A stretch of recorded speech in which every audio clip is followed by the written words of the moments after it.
Ou pas, en tout cas, Karim Meïssa Wade se rebelle contre les juges de la CREI et Macky Sall, écrit Le Populaire. Maître Hassan Diomandiaye, aussi l'avocat défenseur des droits de l'homme, dans la page 13 et tirée de la Tribune, se demande s'il est toujours opportun de persister par rapport aux poursuites engagées contre Karim Wade, surtout que la loi sur la CREI dit expressement, sans dérogation possible, que l'information ne peut excéder 6 mois. Autrement dit, au bout de 6 mois, la commission d'instruction doit soit rendre un arrêt de non-lieu, soit un arrêt de renvoi, explique Hassan Diomandiaye dans la Tribune. Le journal de souligner que les karimistes victimes de Pamti arrêtés puis acheminés au commissariat central alors qu'ils soutenaient leur leader, Karim Wade, ont finalement recouvré la liberté hier. Aujourd'hui, dans l'As quotidien, on peut lire encore une décision surprenante du parquet général. Il s'agit de quoi? Eh bien, des révélations sur la liberté provisoire de Ndeye Khady Gueye, explique l'As quotidien. Le journal d'informer que le parquet général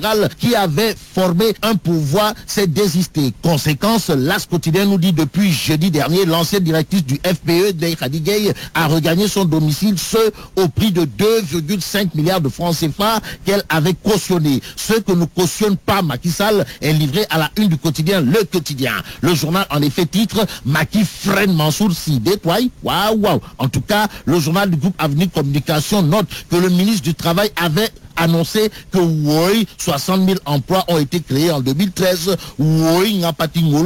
tandis que le chef de l'État s'en tient aux 5 500 postes de la fonction publique et aux 1000 agents de l'agence pour la sécurité de proximité. Approximatif, le discours de Macky Sall a été, si on en croit l'ancien ministre Ali Ousso dans la Tribune. Quand monsieur le chef de l'État, dans son discours à la nation, pense que nous devons cultiver davantage l'éthique du travail, Ali Ousso, dans sa réaction, retient que le président passe son temps à nous donner des leçons, écrit la Tribune. Le journal de révéler également que Abdourahmane Diouf, porte-parole du parti Réumi, ne retient qu'un discours feuguediaille. En clair, Macky Sall a servi aux Sénégalais un discours un peu déconnecté, selon Abdourahmane Diouf du parti Réumi dans la Tribune. Serigne Mbaye Thiam, quant à lui, pense que c'est ce type de discours qu'on avait avec Senghor et Diouf. Mais ce qu'on n'avait pas avec Senghor et Diouf, c'est le règne de dynastie. Pourtant, aujourd'hui, le populaire annonce le lancement d'un mouvement dénommé Stop APR Dynastie Faisal Gassama. L'initiative est du M23 patriotique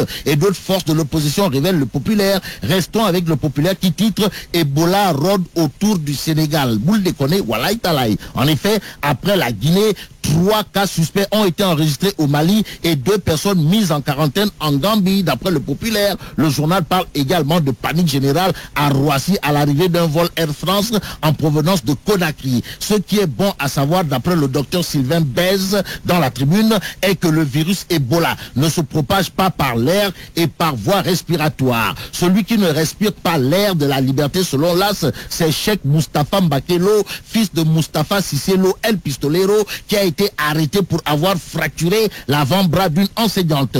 El Pistolero Junior, fils de El Pistolero Senior, sera déféré au parquet lundi prochain, informe l'As quotidien. Terminons avec Réumi quotidien qui nous livre la sortie d'une certaine Dolce Montero, styliste et animatrice de son état, à savoir « Je n'ai pas encore consommé mon mariage », ainsi « Mais la chidong de chokonam chokol ».